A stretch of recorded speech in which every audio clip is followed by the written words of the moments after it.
I'm live. Hooray. Hello and welcome to Growing Gratitude. I'm Becca Lori Hector here, and I am I am definitely shaking the camera. Hold on one second. I am your host for Growing Gratitude here on my little lovely YouTube channel, and I'm excited to have you guys this week.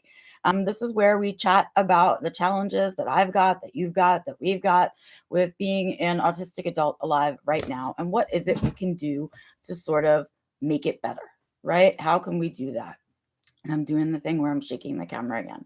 Listen, I don't really like doing this at my desk, so I'm going to tell you this now. I'm not comfortable. So give me a second. Let me get comfortable so that I don't kick the stupid camera because that is life. So, I am comfortable. I will try not to kick the camera now. So in any case, welcome to Growing Gratitude. I'm excited to have you guys. I'm on the struggle bus a little. Did you notice? Yes, I am. Because I've had sort of an interesting morning already where I've had things out of my routine happen for a Monday morning. And that's really annoying to me. So that's what's for me, and I'm a little disheveled and all of that. And I didn't leave myself enough time to set us all up over where I usually set us up, which takes me like a good 15, 20 minutes sometimes. So I didn't do that this week. And we're at my desk because it was just frankly easier, and otherwise I would have been very, very late. So here we are, and I'm excited to have you this week. I've been thinking a lot about you guys actually this past weekend, and one noticing that the more time I have to myself, the more time I'm settling into this whole rest situation. I am finding that my mind is going to where it wants to go. We do that kind of free flow situation, and I let my mind do its thing. And so I did that this weekend a lot, and I was actually thinking about you guys a lot. I've been working on my Patreon, which is sort of like out but not out now, so don't go over there and get excited. I have a lot of editing to still do, but of course we have to get it reviewed and everything. But accountability, right, you guys? I was talking about how I wanted to stay accountable to you guys. I still feel like the camera's shaking. I'm going to sit like all the way back. This is terrible.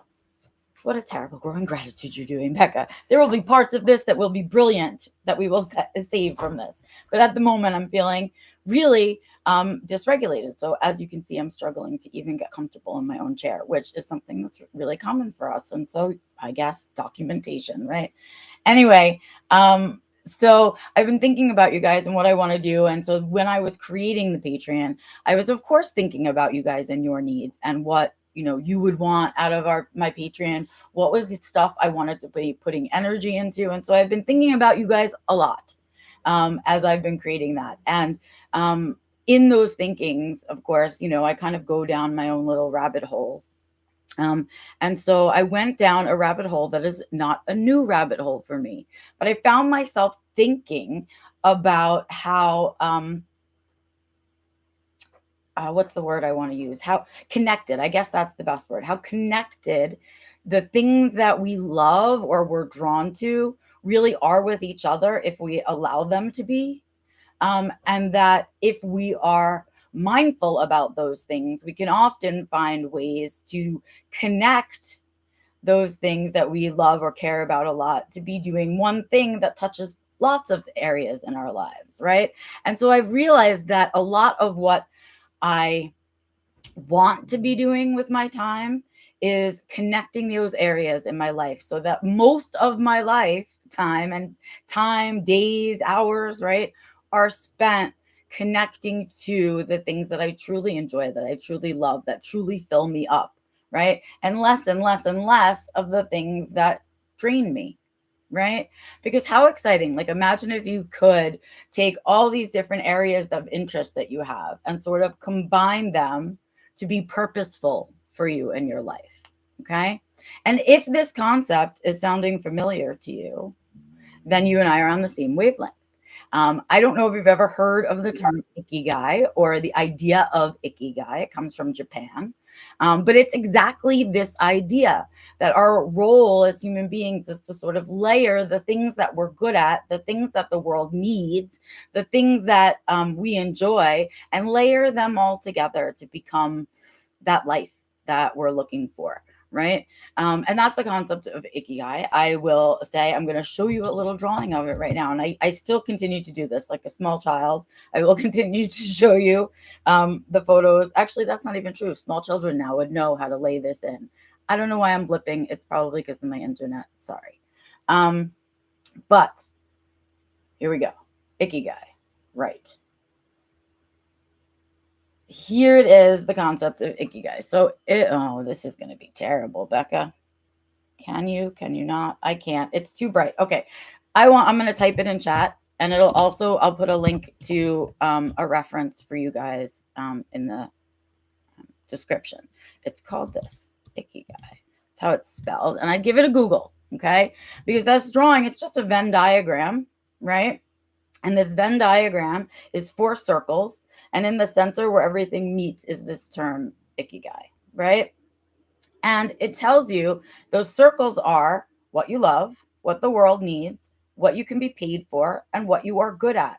And it kind of all coalesces into this idea. So it's not, the first time I had this thought, I thought, oh, I'm so brilliant. And then, of course, I went going researching about it. And here is this term out there that has been around for a very long time. But it's a concept that isn't talked about very often. And not certainly, I don't think we take it necessarily, or haven't seen it used very often in a personal development type way. And that might mean I'm not exposed to it, which is a good possibility. But I am back on this idea, right? I'm back chasing this concept that somehow there has to be a way to maximize my energy.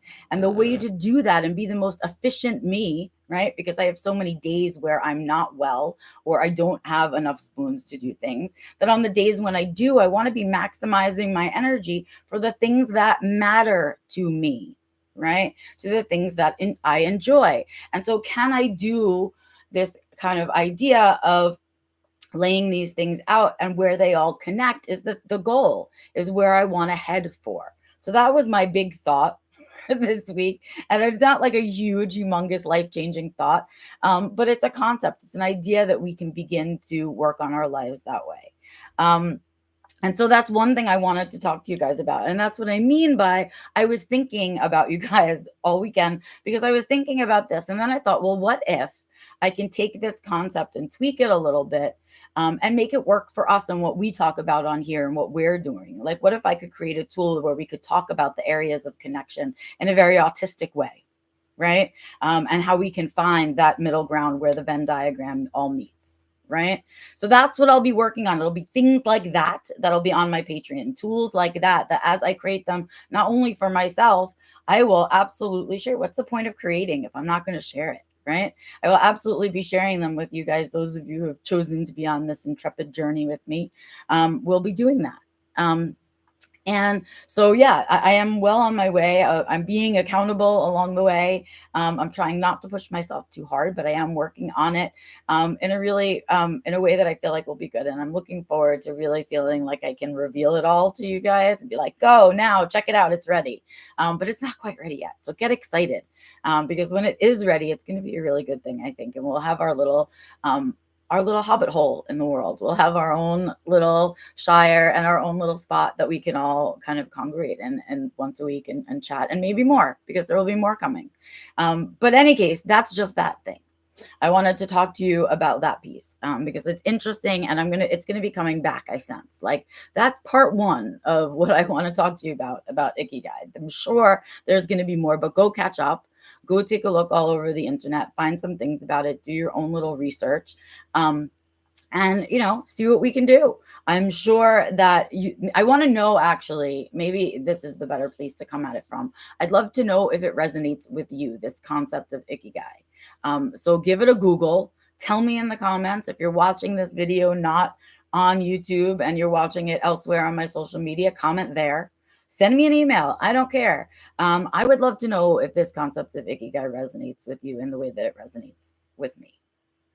That's what I'm interested in. Yeah. So that's that finished thought on that thing. But I want to move on to something else, which I feel like also happened to me this week and comes with a totally other energy. Okay. So this was the other half of my week this week, was about thinking about how we grieve our special interests. So I call them spins. So that's what I'm going to talk about for whatever. That's how I'm going to talk about them as we go forward. I know a lot of people don't like the term special interest. They feel like, oh, they're not special. They're just human interests. Don't, like in the way that people feel about special needs. But I feel differently about that. I want to reclaim that term. I love the term special interests because they're not special to I don't mean them in terms of being special to everyone else. They're special to me. They're my special interests, right? They like hold a place in my heart. And the special is a common enough word for people to understand what I mean, right? The thing is that people took that word special and put quotes around it, right? And we said special needs, and so now I can't say special interest, right? Not fair. So I'm taking that back. And I think as a community, we've sort of not really let it go. So I still say special interest and I still say spins for short, because I think that's more fun. And it's a true way of saying, here, this is the slang for it, because it really is part of our language, right? So any case, off the soapbox, I go to talk to you about this because I don't know if people think about it, talk about it, write about it very often. But we don't really, or I haven't seen a lot around grieving your special interests. So some of us have special interests that are like short term, come and go, that are little pockets of whatever. And some of us get special interests and they are lifetime special interests that we hang on to from the moment we've sort of come into this world. We love this thing, this theme, this idea, this thought, whatever it is. And we're going to go to our grave with it. Right? That's just the way it is. For me, that's cats. It will forever and always be cats. They're not going anywhere, right? Animals in general. That's been my special interest since a small child and will always be my special interest. But along the way, I've had special interest and lost special interest. And lost is really the perfect word to me for it, because it's not like when you lose someone you love, like when they passed away and you say, oh, we lost her. No, it literally feels like, where did it go? Right? Doesn't it feel like one day this is something that you care so much about, you'd put all your energy into this interest, and then it feels like almost overnight that you're like, where did it go? I lost my special interest. I can't find it, right? And that's what I mean by I lost it. And it's literally lost forever.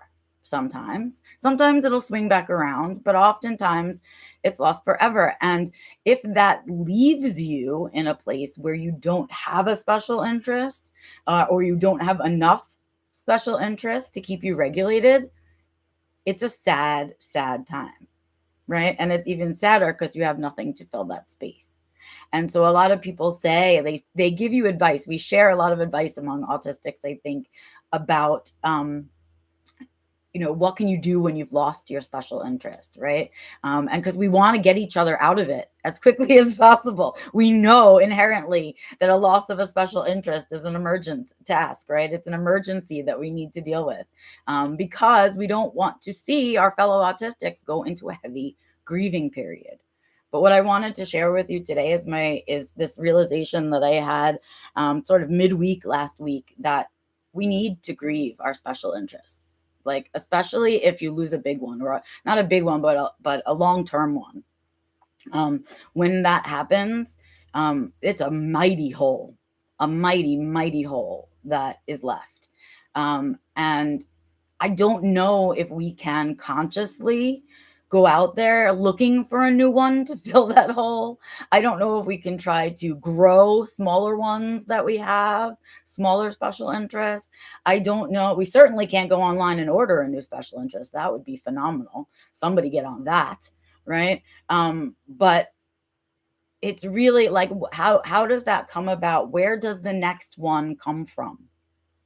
That's what I want to know from you guys. That's where my thought ended, and went, oh my God, share that with them, because maybe someone else has thought about this before, right? Where do they come from? Where do our new special interests come from? And is there something we can consciously do to chase them down when we lose one, right? And on the other side of that, because our special interests are so important to our well-being, right? What are we doing when we lose one to really honor that we've got this hole and there's sort of a sadness around it, right? And that's where I've been, because I feel as though I'm in the midst of losing a special interest. And when I'm really kind of through it a little more, of course, I will want to share that with you guys. Because right now it's still like in that thought phase where it doesn't have the words attached to it yet. It just has like the thoughts. And I will share that with you. But I've been thinking about what an incredible hole, a really long-term special. And when I say long-term, I mean like a decade or so or more, right? Of a special interest. What happens for us when that just goes away, when it gets lost, right? And what can we do to sort of heal ourselves or honor that it's happening? And also, is there advice we can give each other about finding the next one? Or is it something that is so intangible, right, that we have to just be patient and wait, right? Like the infamous doors that the universe, puts in front of us. Do we have to wait till one just grasps us? So I've just been thinking about that, because there's grief around it and there's sadness around it, and we don't talk about that, because we used to have to just be ashamed about our special interests, and we all were supposed to be hiding them anyway. So when they disappeared, people kind of cheered for us. But there's a huge amount of grieving when that happens and you move on. And there can often feel for me, this period of feeling lost or empty, as a person, like not very grounded in myself, because I don't have this way that I usually rely on to regulate. And I think it's really surrounding that. But and it hurts my brain when I can't do those things. It literally I headaches, tired, the whole situation. It physically makes me feel unwell when I'm down a special interest or feeling kind of just disenchanted with my special interests, even for a little bit. And when that happens, sometimes it's because I'm tired and so resting. But if it doesn't come back, right, and things, I don't know. I'm still obviously still in thought about that whole thing. But it's something I wanted to put out to you guys. It's something I'm just curious if it's happening for people beside me. And so I guess it's with that thought, maybe, that I should sort of say, I'm going to go. You got Schmitty here. I just realized that we match. Is that ridiculous? Look, oh, he's heard me say his name. That's Mr. Schmidt. And he obviously is not feeling like being on camera today. But look at how we match. I didn't even think about that. So say hello to Schmidt. This is me. This is me putting on the sunglasses and saying to you, don't forget that for the next week, between now and our next live on Mondays at 11:30 a.m. Eastern, right? I will join you here on my YouTube channel next Monday. And between now and then, I would love, love, love for you to remember to take care of your meat suit, to take care of your headspace, and of course, to keep your eyes open for all the glimmers out there, big and small, right? Because those are the things that motivate us and keep us sort of energized and decidedly waking up each day, right? So keep your eyes open for those things. I'll be back here next Monday. Hopefully I'll have something fun and exciting for us to talk about. But until then, you guys take care of yourselves. And if you get out there and you manage to find yourself some joy, please, please, please enjoy as much of it as you can, because that's something that we don't get enough of. And with that, I'm letting you know to have a good week, and I'll see you next time. Bye, you guys.